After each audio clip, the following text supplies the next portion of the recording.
যে ওবায়দুল কাদের আজকে মরিছে না বাঁচে আছে, এই নিয়ে ফেসবুকে খুব ঝড় উঠতেছে। আর যাই হোক, আমরা কিন্তু রাস্তাঘাট ভালোবাসি, তোর এখন কথা ঠিক কিনা?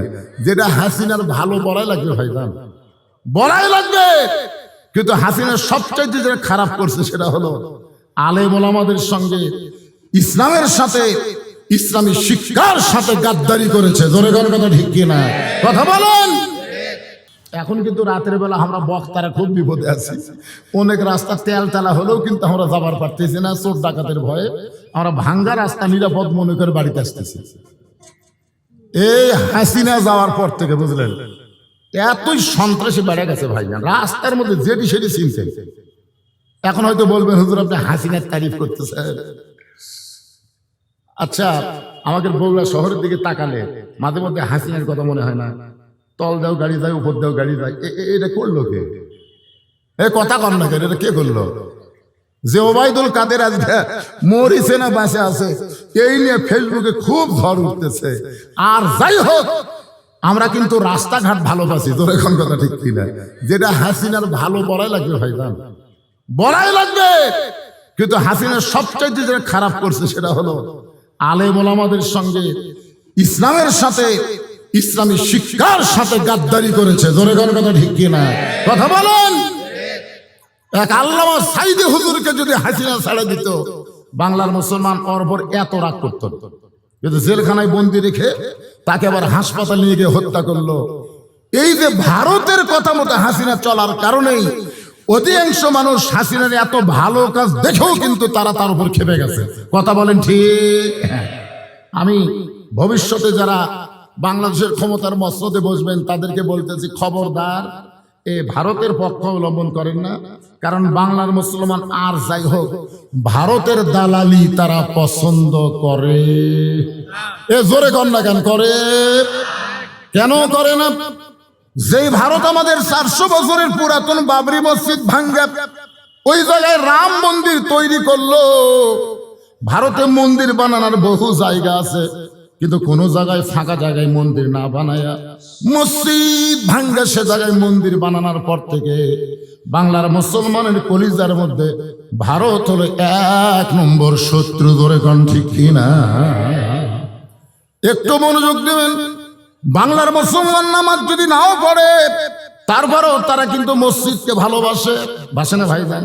আমার এলাকার 2 বেনামাজি গন্ডগোল লাগে, বলতে বিশ্বাস যদি না করিস মসজিদ ছিয়া কমরে, ওরা কিন্তু নামাজ পড়ে না। আমি বললাম কে রে ভাই নামাজ পড়িস? কয় না।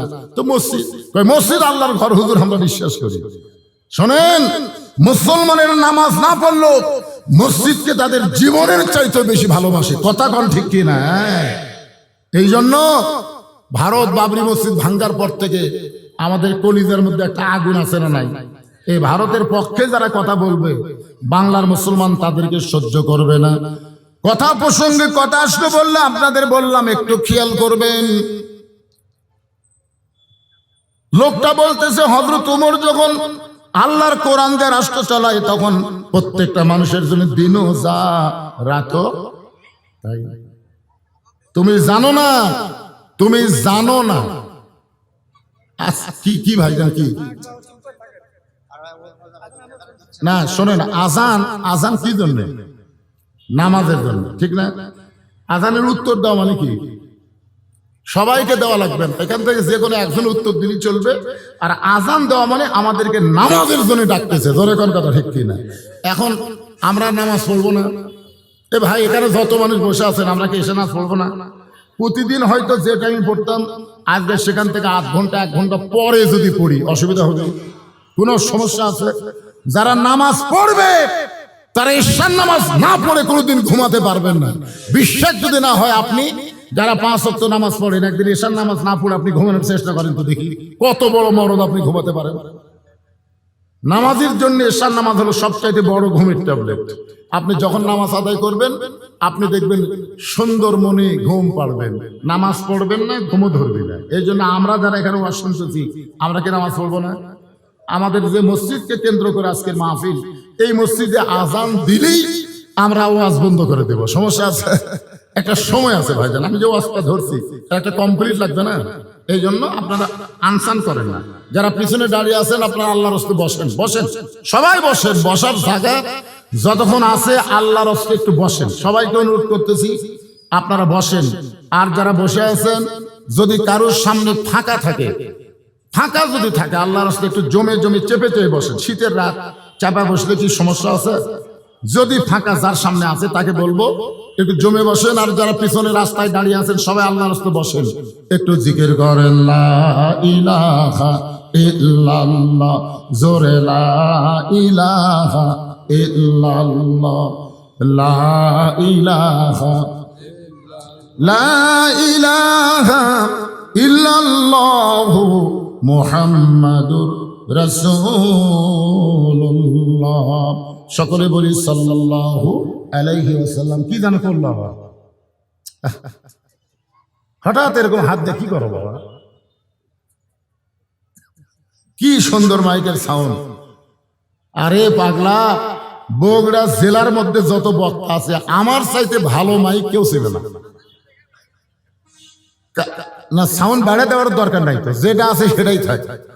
কি আজান তো হবেই রে পাগলা, আজান হবে না?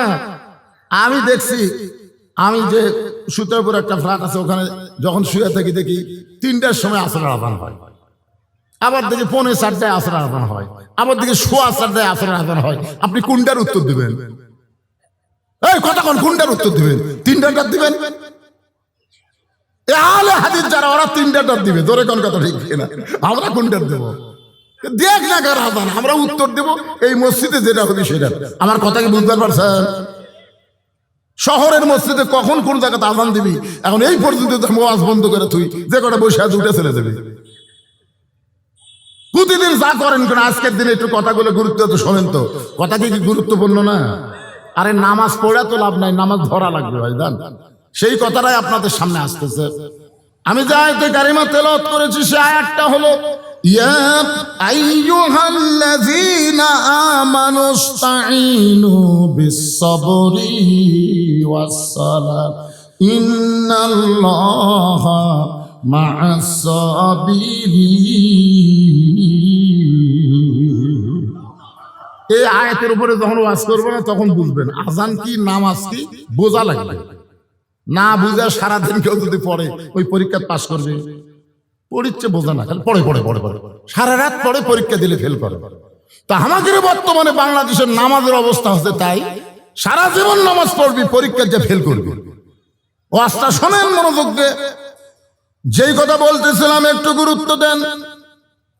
লোকটা বলতেছে হযরত ওমর যখন আল্লাহর কোরআন দিয়ে রাষ্ট্র চালায় দিনও যা রাতও তাই, আমি আমার গর্ভবতী বউকে নিয়ে অমুক এলাকা থেকে রাতের বেলা নিরাপদ মনে করে অমুক এলাকায় যাচ্ছিলাম, কিন্তু এই জায়গায় আসার পরে আমার বউটার প্রসব বেদনা এত বেড়ে গেছে, আমার বউটাকে তাঁবুর মধ্যে রাইখা আমি অস্থির হয়ে বাইরে ঘুরতেছি, কারণ এখনো এত বড় বিপদ আমি পড়েছি।